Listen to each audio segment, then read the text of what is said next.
বারুইপুর কাণ্ডের আবারও আমরা যেমনটা জানতে পারছি যে একেবারে পুনর্নির্মাণ করা হচ্ছে, ফরেনসিক টিম রয়েছে এক্ষেত্রে।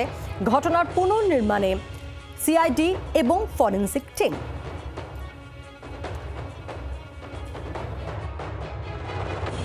বারুইপুরের ঘটনার পুনর্নির্মাণ করল পুলিশ।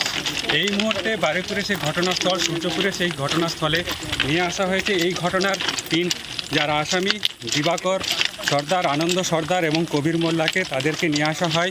নিয়ে এসে তাদের ঘটনাস্থলে নিয়ে যাওয়া হয় এবং সেখানে পুনর্নির্মাণ করা হয়।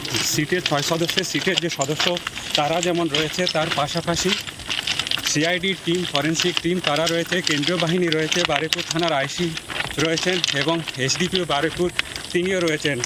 এফএসএলের যে টিম, সিআইডির এফএসএলের টিম, তারা ঘটনাস্থলে আসে এবং তারা বেশ কিছু নমুনা সংগ্রহ করেছেন। সূর্যপুর থেকে দ্বিতীয় 24 ঘন্টার জন্য তথাগত চক্রবর্তী। সেই ছবি সরাসরি আপনাদেরকে দেখাচ্ছিলাম।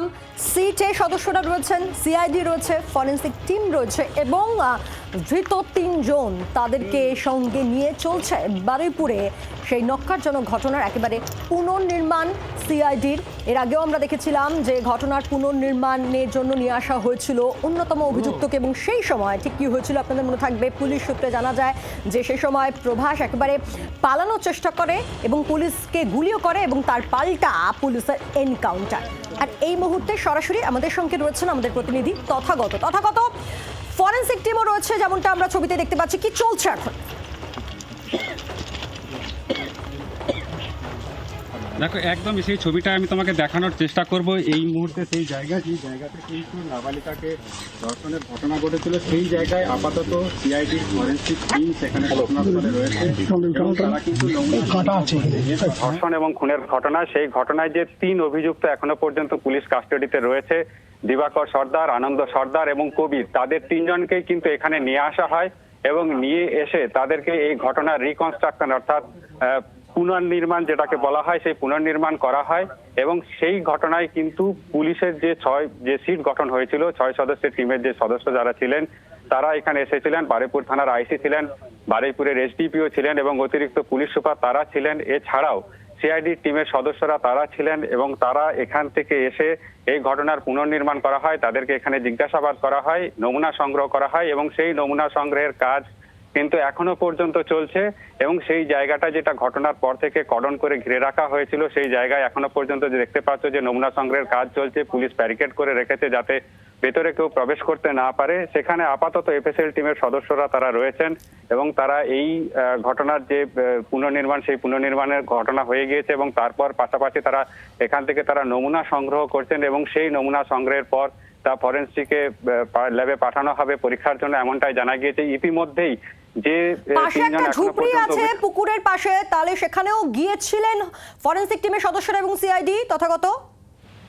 না, দেখো, এখনো পর্যন্ত এই যে জায়গা, এই জায়গাতেই কিন্তু ধর্ষণ করা হয়েছিল এমনটাই কিন্তু প্রাথমিকভাবে জানা গিয়েছে এবং সেই কারণে এখানে পুলিশের সদস্যরা তারা এসেছেন এবং ফরেনসিক টিমের যে সদস্য তারাও এখানে এসেছেন এবং এখান থেকে এসে এখানেই কিন্তু নমুনা সংগ্রহ করা হচ্ছে এবং এই জায়গা সুরক্ষিত করে রাখা হয়েছিল এবং যাতে কেউ এখানে না আসেন তার জন্য কর্ডন করে রাখা হয়েছিল। পাশাপাশি যেমনটা বলছিলাম যে এই ঘটনায় যে 3 জন এখনো পর্যন্ত গ্রেপ্তার করা হয়েছে, তাদের কিন্তু এই যে মামলার যে সমস্ত যে পোশাক পরে তারা ছিলেন, সেই পোশাক ইতিমধ্যেই সংগ্রহ করা হয়েছে পুলিশের পক্ষ থেকে। পাশাপাশি তাদের শরীরের যে নমুনা স্পাম তাও সংগ্রহ করা হয়েছে, তা পরীক্ষার জন্য পাঠানো হবে এবং আজকে এই পুনর্গঠনের পাশাপাশি যে সমস্ত নমুনা সংগ্রহ করা হচ্ছে তাও পরীক্ষার জন্য পাঠানো হবে, এমনটাই কিন্তু জানা গিয়েছে পুলিশ সূত্রে। পায়েল, ধন্যবাদ।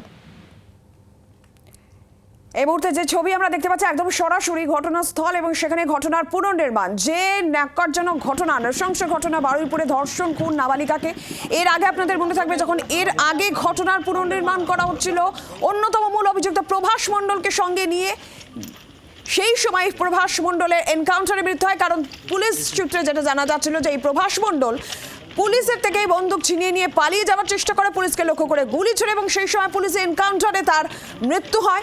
এরপর আজ ঘটনার আবারও পুনর্নির্মাণ হচ্ছে, যেখানে সিআইডি ফরেনসিক টিম সিট সদস্যরা তারা কিন্তু এই মুহূর্তে রয়েছেন, নমুনা সংগ্রহ করছেন, সেই নমুনা পাঠানো হবে, পরীক্ষা করা হবে। যে ছবি আপনাদের এই মুহূর্তে সরাসরি দেখাচ্ছি বারুইপুর সূর্যপুর থেকে।